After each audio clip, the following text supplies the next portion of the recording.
नमस्कार। आज हम पढ़ रहे हैं मुंशी प्रेमचंद्र जी की कहानी मनोवृत्ति। एक सुंदर युवती प्रातःकाल गांधी पार्क में बिल्लौर के बेंच पर गहरी नींद में सोई पाई जाए, यह चौंका देने वाली बात है। सुंदरियां पार्कों में हवा खाने आती हैं, हंसती हैं, दौड़ती हैं, फूल पौधों से खेलती हैं, किसी का इधर ध्यान नहीं जाता। लेकिन कोई युवती रविश के किनारे वाले बेंच पर बेखबर सोए, वह बिल्कुल गैर मामूली बात है। अपनी ओर बलपूर्वक आकर्षित करने वाली। रविश पर कितने आदमी चहलकदमी कर रहे हैं, बूढ़े भी जवान भी, सभी एक क्षण के लिए वहां ठिठक जाते हैं। एक नज़र वह दृश्य देखते हैं और तब चले जाते हैं।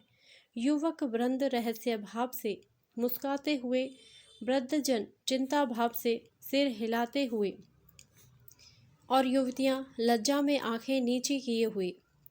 बसंत और हाशिम निक्कर और बनियान पहने नंगे पांव दौड़ रहे हैं। बड़े दिन की छुट्टियों में ओलंपियन रेस होने वाले हैं। दोनों उसी की तैयारी कर रहे हैं। दोनों इस स्थल पर पहुंचकर रुक जाते हैं और दबी आंखों से युवती को देखकर आपस में ख्याल दौड़ाने लगते हैं। बसंत ने कहा, इसे और कहीं सोने की जगह ना मिली? हाशिम ने जवाब दिया, कोई वेश्या है। लेकिन वेश्याएं भी तो इस तरह बेशर्मी नहीं करती। वेश्या अगर बेशर्म ना हो तो वह वेश्या नहीं। बहुत सी बातें हैं जिनमें कुलवधू और वेश्या दोनों एक व्यवहार करती हैं। कोई वेश्या मामूली तौर पर सड़क पर सोना नहीं चाहती। रूप छवि दिखाने का नया आर्ट है। आर्ट का सबसे सुंदर रूप छिपाव है, दिखाव नहीं। वेश्या इस रहस्य को खूब समझती है। उसका छिपाव केवल आकर्षण बढ़ाने के लिए है, हो सकता है, मगर केवल यहाँ सो जाना यह प्रमाणित नहीं करता कि यह वेश्या है। इसकी मांग में सिंदूर है।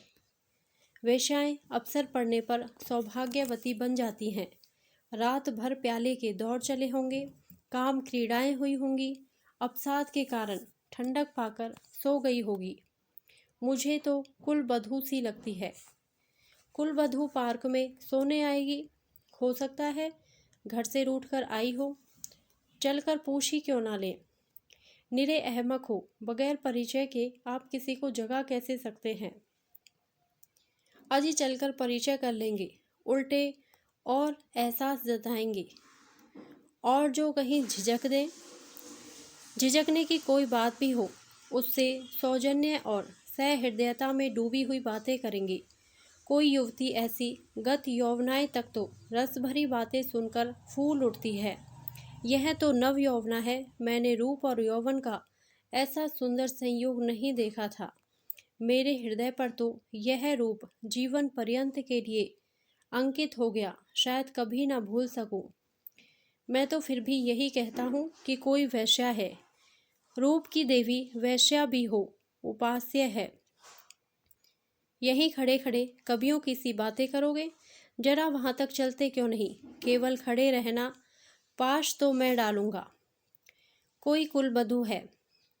कुलवधू पार्क में आकर सोए तो इसके सिवा कोई अर्थ नहीं कि वह आकर्षित करना चाहती है, और यह वेश्या मनोवृत्ति है। आजकल की युवतियां भी तो फॉरवर्ड होने लगी हैं। फॉरवर्ड युवतियां युवकों से आंखें नहीं चुराती। हाँ, लेकिन है कुलवधू। कुलवधू से किसी तरह की बातचीत करना मैं बेहूदगी समझता हूँ। तो चलो फिर दौड़ लगाएं। लेकिन दिल में वह मूर्ति दौड़ रही है। तो आओ बैठें। जब तक वह उठकर जाने लगे तो उसके पीछे चलें। मैं कहता हूँ वेश्या है और मैं कहता हूँ कुलवधू है, तो 10-10 की बाजी रही। दो वृद्ध पुरुष धीरे धीरे जमीन की ओर ताकते आ रहे हैं, मानो खोई जवानी ढूंढ रहे हों। एक की कमर झुकी, बाल काले, शरीर स्थूल, दूसरे के बाल पके हुए पर कमर सीधी, इकहरा शरीर, दोनों के दांत टूटे पर नकली लगाए, दोनों की आंखों पर ऐनक। मोटे महाशय वकील हैं, छरहरे महोदय डॉक्टर हैं। वकील, देखा यह 20वीं सदी की करामात। डॉक्टर, जी हाँ, देखा। हिंदुस्तान दुनिया से अलग तो नहीं है, लेकिन आप इसे शिष्टता तो नहीं कह सकते। शिष्टता की दुहाई देने का अब समय नहीं है। किसी भले घर की लड़की वैश्या है साहब, अब इतना भी नहीं समझते। वैश्या इतनी फूहड़ नहीं होती, और भले घर की लड़की फूहड़ होती है। नई आज़ादी है, नया नशा है। हम लोगों की तो बुरी भली कट गई, जिनके सिर आएगी वह झेलेंगी। जिंदगी जहन्नुम से बदतर हो जाएगी। अफसोस जवानी रुखसत हो गई, मगर आंखें तो नहीं रुखसत हो गई, वह दिल तो नहीं रुखसत हो गया। बस आंखों से देखा करो, दिल जलाया करो। मेरा तो फिर से जवान होने को जी चाहता है। सच पूछो तो आजकल के जीवन में ही जिंदगी की बहार है।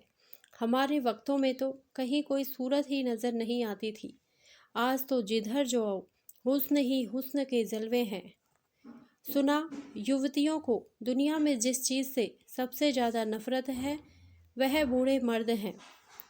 मैं इसका कायल नहीं। पुरुष को जौहर उसकी जवानी नहीं, उसका शक्ति संपन्न होना है। कितने ही बूढ़े जवानों से ज़्यादा कड़ियल होते हैं। मुझे तो आए दिन इसके तजुर्बे होते हैं। मैं ही अपने को किसी जवान से कम नहीं समझता। यह सब सही है, पर बूढ़ों का दिल कमज़ोर हो जाता है। अगर यह बात ना होती तो इस रमणी को इस तरह देखकर हम लोग यूँ ना चले जाते। मैं तो आंखों भर देख भी ना सका। डर लग रहा था कि कहीं उसकी आंखें खुल जाए और वह मुझे ताकते देख ले तो दिल में क्या समझे। खुश होती कि बूढ़े पर भी उसका जादू चल गया।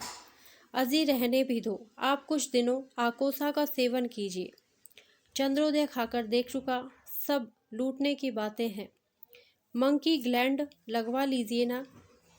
आप इस युवती से मेरी बात पक्की करा दें, मैं तैयार हूँ। हाँ, यह मेरा जिम्मा, मगर हमारा भाई हिस्सा भी रहेगा। अर्थात अर्थात यह कि कभी कभी मैं भी आपके घर आकर अपनी आंखें ठंडी कर लिया करूँगा। अगर आप इस इरादे से आए तो मैं आपका दुश्मन हो जाऊँगा। ओहो, आप तो मंकी ग्लैंड का नाम सुनते ही जवान हो गए। किससे म्यूट करें? मैं तो समझता हूँ यह भी डॉक्टरों ने लूटने का एक लटका निकाला है। सच? अरे साहब, इस रमणी के स्पर्श में जवानी है। आप हैं किस फेर में? उसके एक एक अंग में, एक एक मुस्कान में, एक एक विलास में जवानी भरी हुई। ना 100 मंकी ग्लैंड, ना एक रमणी का बाहुपाश। अच्छा, कदम बढ़ाइए, मुवक्किल आकर बैठे होंगे। यह सूरत याद रहेगी। फिर आपने याद दिला दी। वह इस तरह सोई है इसलिए कि लोग उसके रूप को, उसके अंग विन्यास को, उसके बिखरे हुए केशों को, उसकी खुली हुई गर्दन को देखें और अपनी छाती पीटें। इस तरह चले जाना उसके साथ अन्याय है। वह बुला रही है और आप भागे जा रहे हैं। हम जिस तरह दिल से प्रेम कर सकते हैं, जवान कभी कर सकता है? बिल्कुल ठीक। मुझे तो ऐसी औरतों से साबिका पड़ चुका है जो रसिक बूढ़ों को खोजा करती हैं। जवान तो छिछोरे, उच्छृंखल, अस्थिर और गलवीरे होते हैं। वे प्रेम के बदले कुछ चाहते हैं। यहाँ निस्वार्थ भाव से आत्मसमर्पण करते हैं। आपकी बातों से दिल में गुदगुदी हो गई, मगर एक बात याद रखिए, कहीं उसका कोई जवान प्रेमी मिल गया तो मिला करे। यहाँ ऐसों से नहीं डरते। आपकी शादी की कुछ बातचीत तो थी तो? हाँ थी, मगर जब अपने लड़के दुश्मनी पर कमर बांधे तो क्या हो। मेरा लड़का यशवंत तो बंदूक दिखाने लगा। यह जमाने की खूबी है। अक्टूबर की धूप तेज हो चली थी। दोनों मित्र निकल गई। दो देवियां, एक वृद्धा दूसरी नवयौवना, पार्क के फाटक पर मोटर से उतरी और पार्क में हवा खाने आई। उनकी निगाह भी उस नींद की मारी युवती पर पड़ी। वृद्धा ने कहा, बड़ी बेशर्म है। नवयौवना ने तिरस्कार भाव से उसकी ओर देखकर कहा, ठाठ तो भले घर की देवियों के से हैं। बस ठाठ ही देख लो, इसी से मर्द कहते हैं स्त्रियों को आज़ादी ना मिलनी चाहिए। मुझे तो वेश्या मालूम होती है। वेश्या ही सही, पर उसे इतनी बेशर्मी करके स्त्री समाज को लज्जित करने का क्या अधिकार है? कैसे मज़े से सो रही है, मानो अपने घर में है। बेहयाई है। मैं पर्दा नहीं चाहती, पुरुषों की गुलामी नहीं चाहती, लेकिन औरतों में जो गौरवशीलता और सलज्जता है उसे नहीं छोड़ती। मैं किसी युवती को सड़क पर सिगरेट पीते देखती हूँ तो मेरे बदन में आग लग जाती है। उसी तरह आधी का जम्फर भी मुझे नहीं सोहाता। क्या अपने धर्म की लाज छोड़ देने ही से साबित होगा कि हम बहुत फॉरवर्ड हैं? पुरुष अपनी छाती या पीठ खोले तो नहीं घूमते। इसी बात पर बाईजी, जब मैं आपको आड़े हाथों लेती हूँ तो आप बिगड़ने लगती हैं। पुरुष स्वाधीन है, वह दिल में समझता है कि मैं स्वाधीन हूँ, वह स्वाधीनता का स्वांग नहीं भरता। स्त्री अपने दिल में समझती रहती है कि वह स्वाधीन नहीं है, इसलिए वह अपनी स्वाधीनता को ढोंग करती है। जो बलवान हैं वे अकड़ते नहीं, जो दुर्बल हैं वही अकड़ करती हैं। क्या आप उन्हें अपने आंसू पोंछने के लिए इतना अधिकार भी नहीं देना चाहती? मैं तो कहती हूँ, स्त्री अपने को छिपाकर पुरुष को जितना नचा सकती है, अपने को खोलकर नहीं नचा सकती। स्त्री ही पुरुष के आकर्षण की फिक्र क्यों करे? पुरुष क्यों स्त्री से पर्दा नहीं करता? अब मुंह ना खुलवाओ मीनू, इस छोकरी को जगा कर कह दो जाकर घर में सोए। इतने आदमी आ जा रहे हैं और यह निर्लज्जा टांग फैलाए पड़ी। हाय, यहाँ नींद कैसे आ गई? रात कितनी गर्मी थी बाईजी, ठंडक पाकर बेचारी की आंखें लग गई। रात भर यहीं रही है, कुछ कुछ बदती है। मीनू युवती के पास जाकर उसका हाथ पकड़कर हिलाती है। यहाँ क्यों सो रही हो? देवी जी, इतना दिन चढ़ाया, उठकर घर जाओ। युवती आंखें खोल देती हैं। ओहो, इतना दिन चढ़ाया? क्या मैं सो गई थी? मेरे सिर में चक्कर आ जाया करता है। मैंने समझा शायद हवा से कुछ लाभ हो, यहाँ आई, पर ऐसा चक्कर आया कि इस बेंच पर बैठ गई, फिर मुझे होश ना रहा। अब भी मैं खड़ी नहीं हो सकती, मालूम होता है मैं गिर पड़ूंगी। बहुत दवा की पर कोई फायदा नहीं होता। आप डॉक्टर श्यामनाथ को जानती होंगी, वह मेरे ससुर हैं। युवती ने आश्चर्य से कहा, अच्छा, यह तो अभी इधर ही से गए हैं। सच? लेकिन मुझे पहचान कैसे सकते थे? अभी मेरा गौना नहीं हुआ है। तो क्या आप उसके लड़के बसंत लाल की धर्मपत्नी हैं? युवती ने शर्म से सिर झुकाकर स्वीकार किया। मीनू ने हंसकर कहा, बसंत लाल तो अभी इधर से गए हैं, मेरा उनसे यूनिवर्सिटी का परिचय है। अच्छा, लेकिन मुझे उन्होंने देखा कहाँ है? तो मैं दौड़कर डॉक्टर को खबर दे दूं? जी नहीं, किसी को ना बुलाइए, बसंत लाल भी वहीं खड़ा है, उसे बुला दूं? तो चलो, अपने मोटर पर तुम्हें तुम्हारे घर पहुंचा दूं, आपकी बड़ी कृपा होगी। किस मोहल्ले में? बेगमगंज, मिस्टर जयाराम के घर। मैं आज ही मिस्टर बसंतलाल से कहूँगी। मैं क्या जानती थी कि वह इस पार्क में आते हैं, मगर कोई आदमी साथ ले लिया होता। किस लिए? कोई ज़रूरत ना थी। धन्यवाद।